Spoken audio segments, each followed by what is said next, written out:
1 Samuel chapter 15.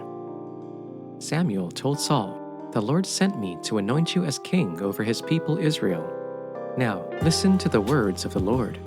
This is what the Lord of armies says. I witnessed what the Amalekites did to the Israelites when they opposed them along the way as they were coming out of Egypt. Now go and attack the Amalekites and completely destroy everything they have. Do not spare them. Kill men and women, infants and nursing babies, oxen and sheep, camels and donkeys." Then Saul summoned the troops and counted them at Tilium, 200,000 foot soldiers and 10,000 men from Judah. Saul came to the city of Amalek and set up an ambush in the Wadi. He warned the Kenites, "Since you showed kindness to all the Israelites when they came out of Egypt, go on and leave. Get away from the Amalekites or I'll sweep you away with them." So the Kenites withdrew from the Amalekites. Then Saul struck down the Amalekites from Havilah all the way to Shur, which is next to Egypt. He captured King Agag of Amalek alive, but he completely destroyed all the rest of the people with the sword. Saul and the troops spared Agag and the best of the sheep, goats, cattle, and choice animals, as well as the young rams and the best of everything else. They were not willing to destroy them, but they did destroy all the worthless and unwanted things. Then the word of the Lord came to Samuel, "I regret that I made Saul king, for he has turned away from following me and has not carried out my instructions." So Samuel became angry and cried out to the Lord all night. Early in the morning, Samuel got up to confront Saul, but it was reported to Samuel. Saul went to Carmel, where he set up a monument for himself. Then he turned around and went to Gilgal. When Samuel came to him, Saul said, "May the Lord bless you. I have carried out the Lord's instructions." Samuel replied, "Then what is the sound of sheep, goats, and cattle I hear?" Saul said, "They have brought them from the Amalekites, but the people spared the best of the sheep and the cattle to sacrifice to the Lord your God. But the rest we have utterly destroyed." Then Samuel said to Saul, "Stop. I will tell you what the Lord said to me last night." He replied, "Speak." Samuel said, "Though you are little in your own eyes, are you not the head of the tribes of Israel? The Lord anointed you king over Israel. And the Lord sent you on a mission and said, 'Go, utterly destroy the sinners, the Amalekites, and fight against them until they are consumed.' Why then did you not obey the voice of the Lord? Why did you swoop down on the spoil and do what was evil in the sight of the Lord?" Saul said to Samuel, "I have obeyed the voice of the Lord. I have gone on the mission on which the Lord sent me. I have brought Agag, the king of Amalek, and I have utterly destroyed the Amalekites. But from the spoil the people took sheep and cattle, the best of the things devoted to destruction, to sacrifice to the Lord your God in Gilgal." And Samuel said, "Has the Lord as great delight in burnt offerings and sacrifices as in obedience to the voice of the Lord? Surely to obey is better than sacrifice and to heed than the fat of rams. For rebellion is no less a sin than divination, and stubbornness is like iniquity and idolatry. Because you have rejected the word of the Lord, he has also rejected you from being king." Saul said to Samuel, "I have sinned, for I have transgressed the commandments of the Lord and your words because I feared the people and obeyed their voice. Now, therefore, I pray, pardon my sin and return with me so that I may worship the Lord." Samuel said to Saul, "I will not return with you, for you have rejected the word of the Lord, and the Lord has rejected you from being king over Israel." As Samuel turned to go away, Saul caught hold of the hem of his robe and tore it.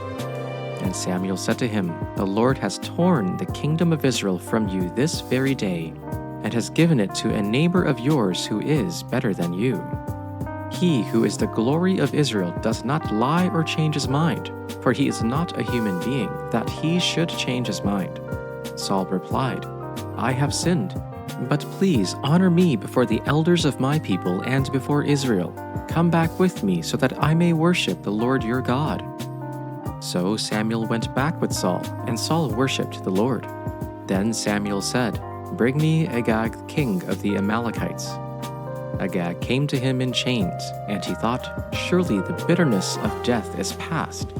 But Samuel said, as your sword has made women childless, so will your mother be childless among women." Then Samuel put Agag to death before the Lord at Gilgal. Then Samuel left for Ramah, but Saul went up to his home in Gibeah of Saul. Until the day Samuel died, he did not go see Saul again, though Samuel mourned for him. And the Lord regretted that he had made Saul king over Israel. 1 Samuel chapter 16. The Lord said to Samuel, "How long are you going to mourn for Saul, since I have rejected him as king over Israel? Fill your horn with oil and go. I am sending you to Jesse of Bethlehem, because I have selected for myself a king from his sons." Samuel asked, "How can I go? Saul will hear about it and kill me." The Lord answered, "Take a young cow with you and say, 'I have come to sacrifice to the Lord.' Then invite Jesse to the sacrifice, and I will let you know what you are to do. You are to anoint for me the one I indicate to you." Samuel did what the Lord directed and went to Bethlehem. When the elders of the town met him, they trembled and asked, "Do you come in peace?" "In peace," he replied. "I've come to sacrifice to the Lord. Consecrate yourselves and come with me to the sacrifice." Then they consecrated Jesse and his sons and invited them to the sacrifice. When they arrived, Samuel saw Eliab and said, "Certainly the Lord's anointed one is here before him." But the Lord said to Samuel, "Do not look at his appearance or his stature, because I have rejected him.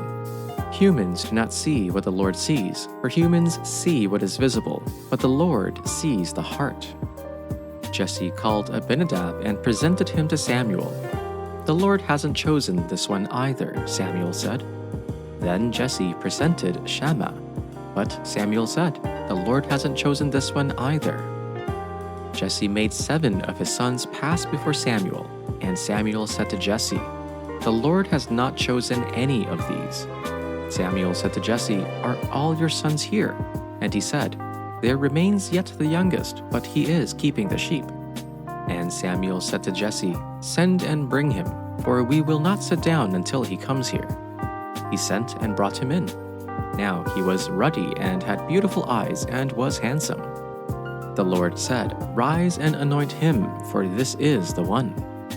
Then Samuel took the horn of oil and anointed him in the presence of his brothers, and the Spirit of the Lord came mightily upon David from that day forward.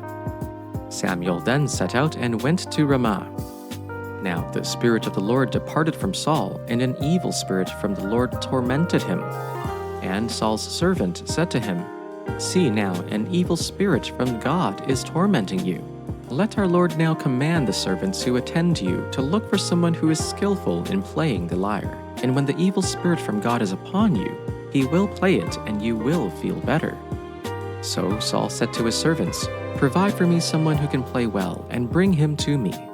One of the young men answered, "I have seen a son of Jesse the Bethlehemite, who is skillful in playing, a man of valor, a warrior, prudent in speech, and a man of good presence, and the Lord is with him." Then Saul sent messengers to Jesse and said, "Send me your son David, who is with the sheep." So Jesse took a donkey loaded with bread, a skin of wine, and a young goat, and sent them with his son David to Saul. David came to Saul and entered his service. Saul liked him very much, and David became one of his armor-bearers. Then Saul sent word to Jesse, saying, "Allow David to remain in my service, for I am pleased with him." Whenever the Spirit from God came on Saul, David would take up his lyre and play. Then relief would come to Saul, he would feel better, and the evil spirit would leave him. Luke chapter 14, verse 25.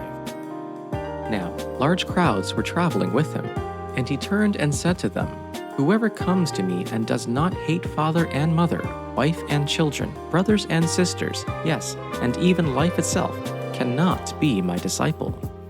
Whoever does not carry the cross and follow me cannot be my disciple.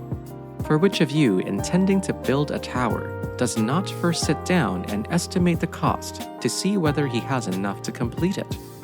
For if you lay the foundation and are not able to finish it, everyone who sees it will ridicule you, saying, this person began to build and wasn't able to finish. Or suppose a king is about to go to war against another king. Won't he first sit down and consider whether he is able, with 10,000 men, to oppose the one coming against him with 20,000? If he is not able, he will send a delegation while the other is still a long way off and will ask for terms of peace. In the same way, those of you who do not give up everything you have cannot be my disciples. Salt is good, but if it loses its saltiness, how can it be made salty again? It is fit neither for the soil nor for the manure pile. It is thrown out. Whoever has ears to hear, let them hear.